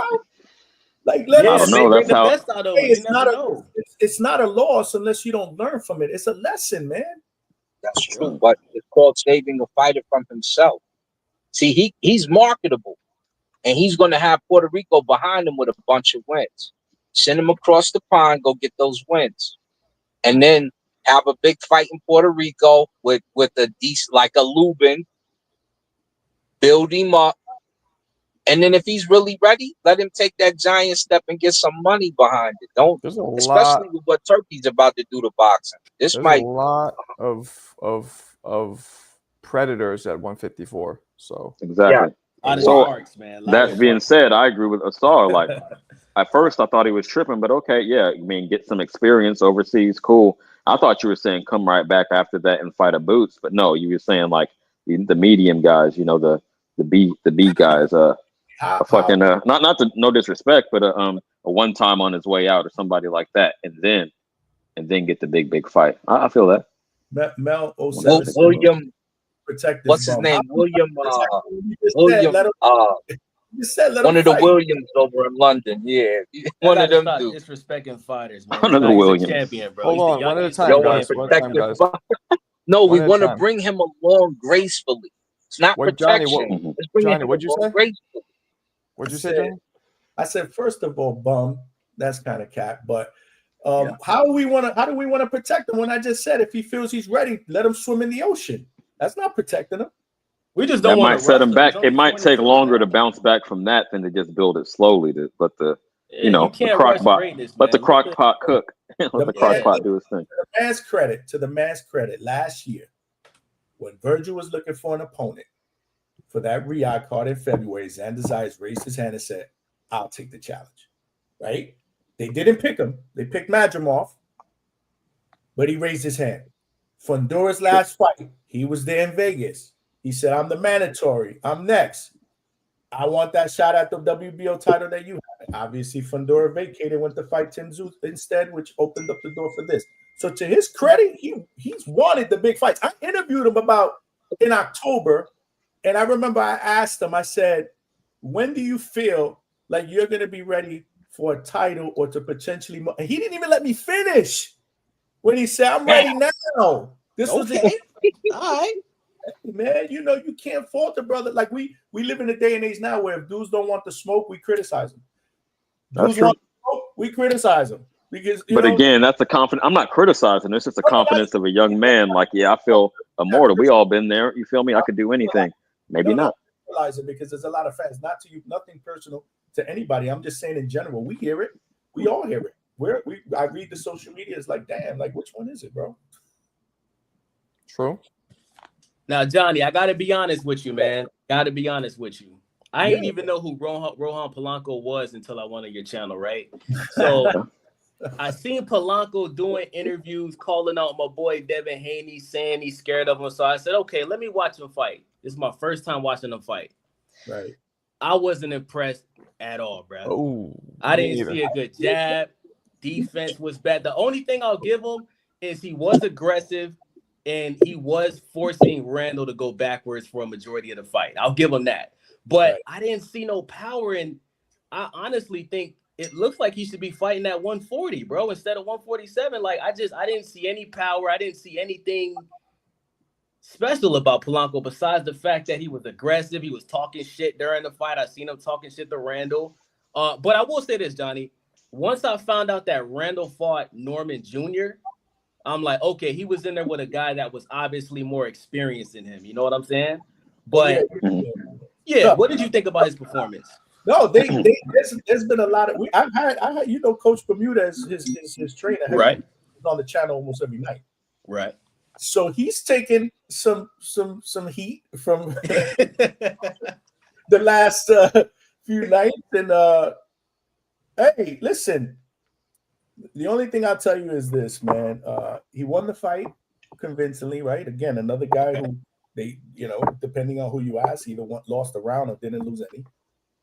Is there work to be done? Absolutely. And Coach said that. There's a lot of work to be done. He could have jabbed more. He could have, there's a bunch of shit. I mean, he'll probably come on tonight and break it down if you want to jump in and ask I'm going to come through.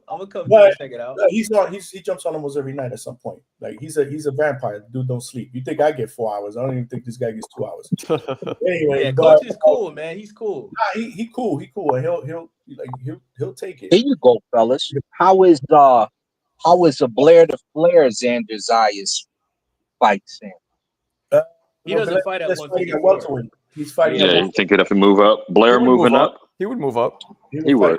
Hey, I'll be honest. I think Blair beats him. sign me up. Sign me up. Spicy. He moves up the weight.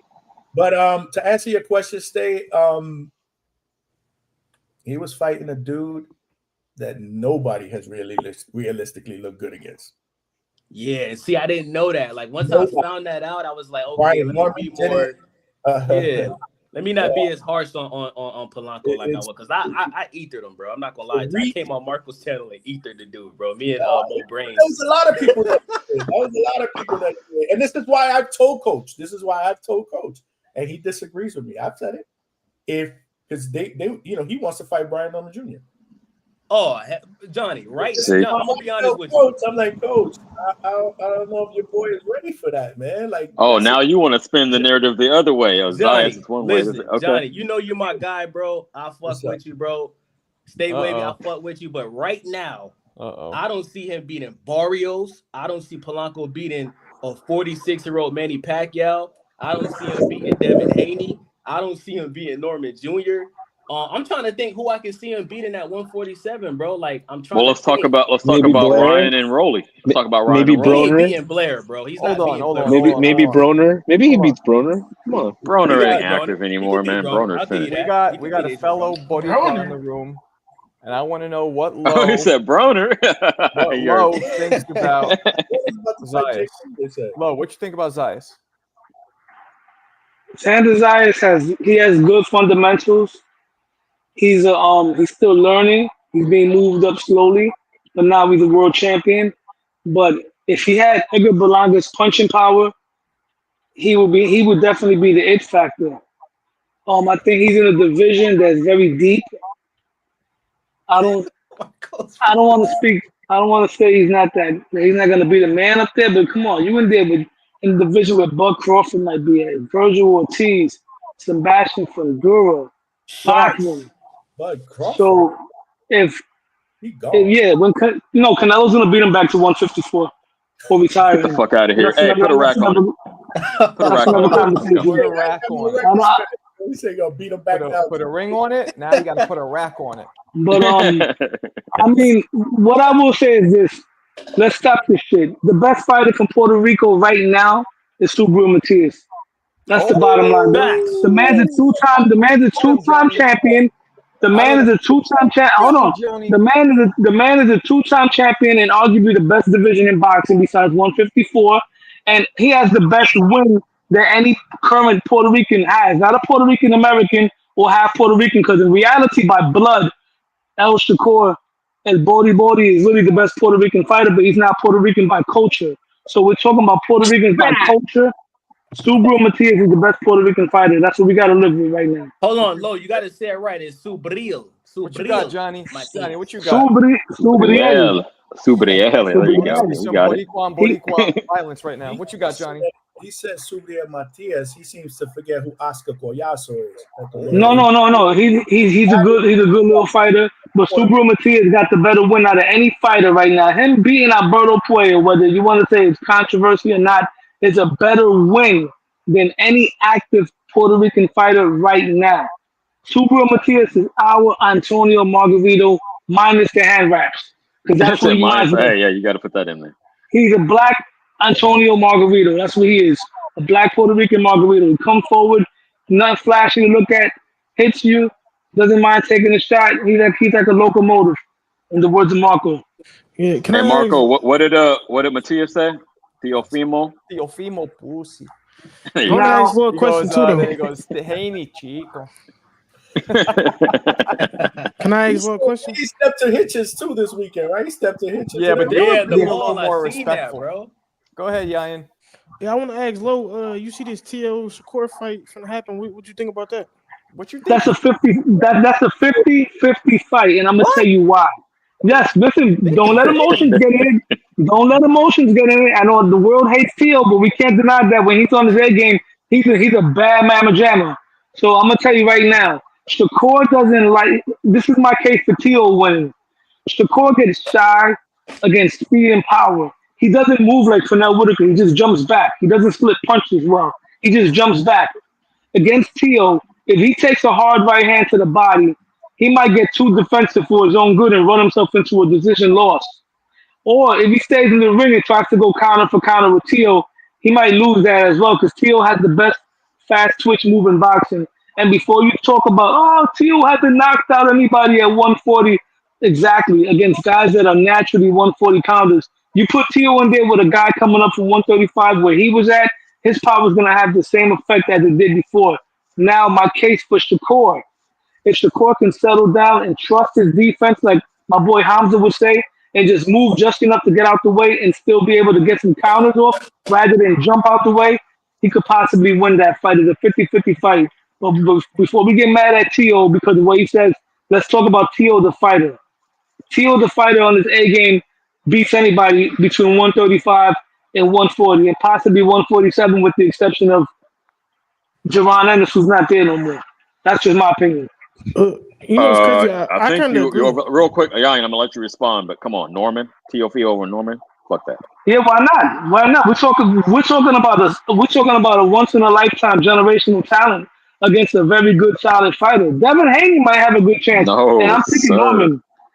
I'm saying based on what Brian Norman, and I'm not putting him down because I like him. He's a hell of a fighter. He patched the eye chest, but his record is a lot of Joey Bag of Donuts, Paulie potato salads, and Sammy Sancocho is on that record, bro. You don't really got nobody there that he beat that can really put a resistance. Who? Okay, you can criticize resume, but eye test, especially what Teo's done lately, and admittedly by you, his power didn't even carry to 140. So 147, no, that's nap time.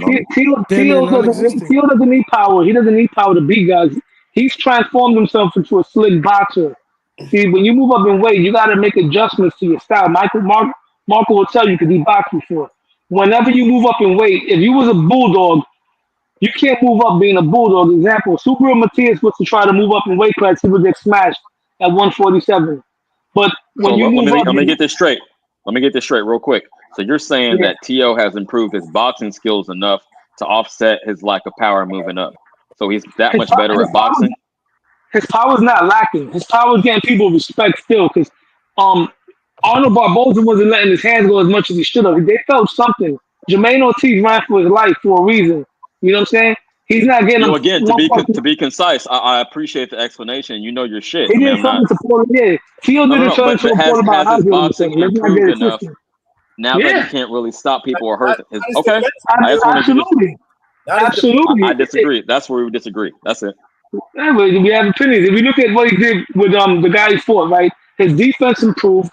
You factor all that into his speed, his athleticism. He's using the George Foreman cross block. Teofimo's defense has improved a lot.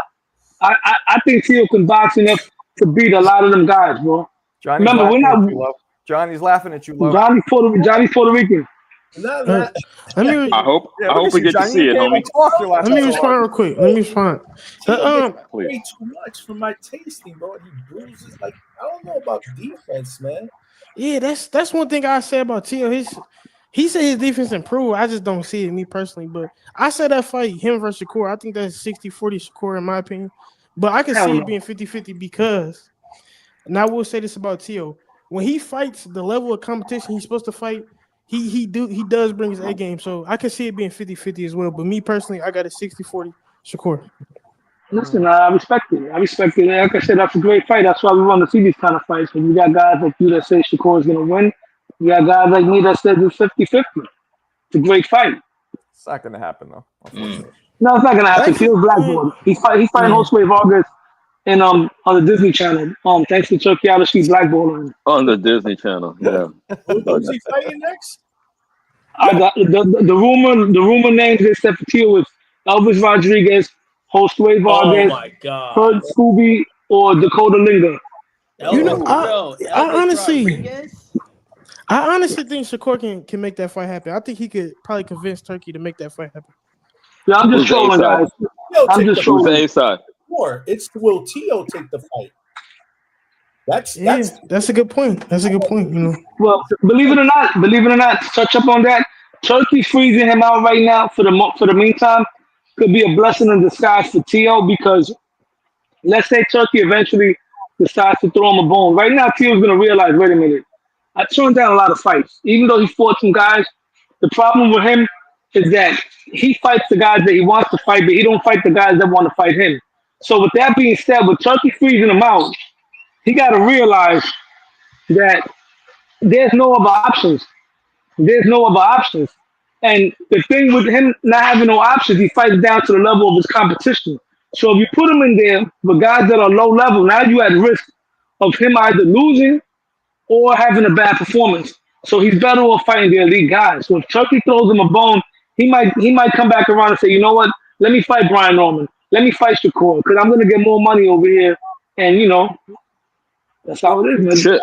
I hope he does challenge himself, but that's like the Shakur. Yeah, that's like if you're outside of the world.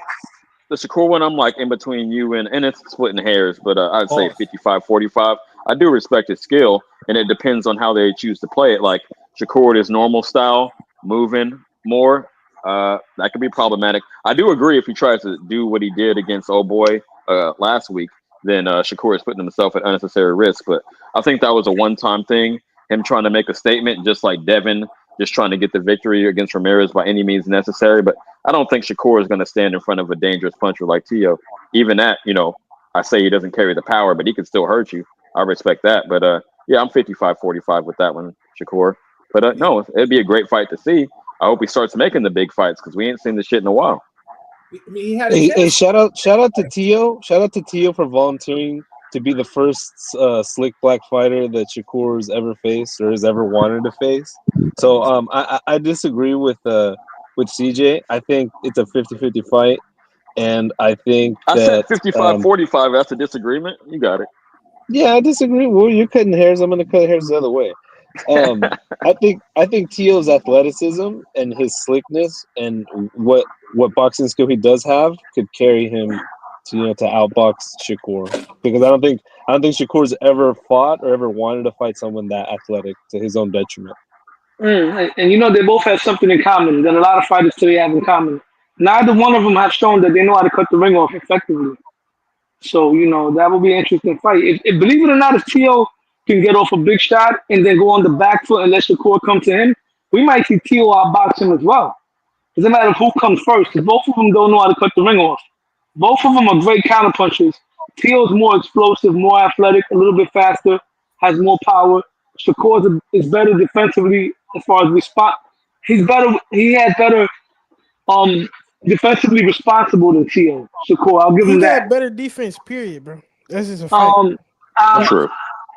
I mean, we can say that. No, you got to at least concede that, homie. You got it. No, we can say that. We can say that. And let me play devil's advocate, because we've been letting you rock. But let me play devil's advocate real quick against my own argument. You don't think that Teo cut the ring off against Comey? It's been obviously years since I've seen that fight, but what you think about that? He didn't demonstrate. Comey wasn't trying to move around. Comey did with Teo. Comey stood in the middle of the ring and tried to go counter for counter with Teo. That's what happened to him. Comey wasn't moving around trying to stay away. Comey's not a backfoot fighter. He was trying to counter with him in the middle of the ring. That's something that I wouldn't advise anybody to do with Teo, to go in the ring and go counter for counter in the middle of the ring. Exactly, and I don't think Shakur would do that. I think, styles make fights. He just was tired of the Tom and Jerry narrative, so he just said, okay, I know I can take this dude's power because he's a cumulative puncher. He ain't going to really hurt me like that. So it was like a one-off, an anomaly, if you will, for him to do what he did against old boy. But no, I don't see him. I think he'll be way smarter. The stakes are way higher against the Teo, so he would approach it the right way. That's how I see it. Yeah, but this guy also applied more pressure. Teo doesn't fight the way that this guy fought. But it still will be hard to see him beat Teo because Shakur doesn't show that he trusts his defense enough to stay in the pocket, move out the way, and counters. Because his defensive move his defense is keeping range. It's keeping range. That's part of defense. Yeah, but sometimes he moves too much out of range, where he's out of range to let off counter punches, a la the Edwin De Los Santos fight. You see, once again, he's not Pernell Whitaker. He's not Roy. He's not Floyd. No. He's not James Toney. Not Those guys needs to be. No one's putting him on that level, but Johnny cooking you in the chat, homie. I'm sorry. It's all right. Johnny's my boy. We can't base every Shakur fight off the Edwin De Los Santos fight, which was both of them posing a lot. So it's not as if Shakur was the only one moving back. De Los Santos did a lot of moving back in the early rounds. Shakur generally lets his hands fly when he's in the pocket, doesn't let you get close enough when you want to set up, but finds a way to touch you up and put you on the ropes and either embarrasses you with great shot or drops you. He generally drops most fighters when he fights. So the nonsense about, oh, he's a runner, oh, he's got his track shoes on. Nah, B, it's never the case. In the Edwin De Los Santos fight, dangerous fighter who deserves much more respect than he gets. I would have really liked to see De Los Santos fight Tank. I think that's a good fight. Or the gentleman who just fought Tank. But make no mistake about it, Shakur doesn't run, and he usually puts fighters under the gun. All due respect, right now, we have to, when we talk about Tank, we have to talk about him in the same breath of guys as Eric Butterbean Elst or Jake Paul and guys like that. Tank is not how would I say it, fighter on that level anymore. Yo, I wasn't going to do it, but Johnny put it in the chat. He said, "Loan my brother, but let's cook him." He's saying Butterbean. He said Butterbean. I gotta stop you, homie. You fucking tripping. Hey, Lo, I was with you before two things happened, bro. Hold on. I was with you before two things happened, bro. Number one, that was good. Like my boy Johnny said, Tio ducked Devin Haney after he got his ass whooped by Ryan Garcia, bro. That's very telling. And he was offered $8 or $11 million.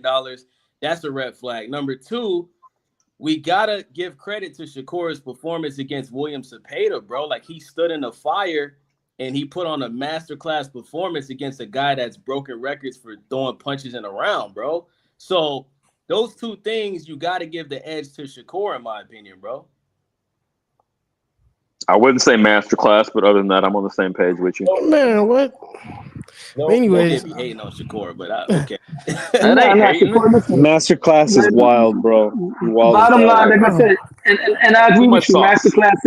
Masterclass is wild because once again, when we talk about masterclass, we got to talk about a fighter doing everything in there. The thing I haven't seen Shakur do yet, Shakur has all the potential in the world. I really want to see Shakur look at some Pernell Whitaker because that's a southpaw. And like I said, I don't see guys get in and out like that. And I mentioned these guys. I don't want to see no fighter try to be someone they're not. If he doesn't have the fast twitch to be in the pocket and do that, then do him. I'm talking about to be able to slip punches, get inside, get in range, good enough to get off counters and get up out of there. It's called boxing. I understand what you're saying, but if he doesn't have the reflexes to do that, then let him do him. He doesn't have, it's not about reflexes. It's about craft. It's about fundamentals, bro. It's about fundamentals. Andre Ward didn't have all the reflexes in the world, but Andre Ward did all these things that I'm talking about. You feel what I'm saying? It's about skills. It's about not relying on just the reflexes. It's about learning the craft. It's about, and I'm not saying this for slander to say he doesn't have the craft, he does. But what I'm saying is, there's more you can learn. Boxing is a sport that you can learn more and more, man. Don't just settle with what you got, bro. Watch the old school guys. I'm not saying fight like them, but take little moves. Bend your knees, get underneath the punches, get off shots to the body, then step out, use the jab, go to the side. There's a lot of fighters that didn't do a lot of things that could have made them better. Like Regendow, for instance. If Regendow would have used his jab in a circle like Pernell Whitaker, instead of just continuously pulling that hand and moving the circle and just think up the crowd without doing nothing, he would have been a better fighter. That's all I'm saying, bro. Improve the game. And I say that to all my favorite fighters. You can always get better, man. And if Shakur Stevenson was to watch some Pernell Whitaker and watch some of the things he does, I'm not talking about the flash. I'm talking about the fundamental things. Because Pernell was taught by Georgie Benton, he will be a much better fighter. That's all I'm saying, man. I'm not dissing him. See, I don't understand how you go back and forth between a reasonable take and the other shit you said. Like, I don't know if you're Catholic, but if you are, this Sunday I might need you to go to confession for that Butterbean and Jake Ball comparison to Tank. That's wild. You're out of pocket. You have sinned. You have sinned against your heavenly Father, homie. That's too much.